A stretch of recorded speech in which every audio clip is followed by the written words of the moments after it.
Number 2, okay to touch. Number 3, a bad touch, which is an unsafe touch.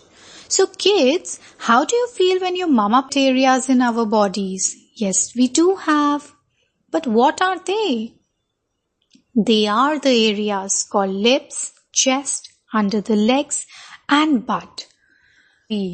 Another thing is, if the person is not letting you to go, if the person is holding you so tightly and not leaving you to go, at this point of time, what you can do is, you can bite the person with the maximum force and raise an alarm and run very fast to a place with many people around and call for help immediately.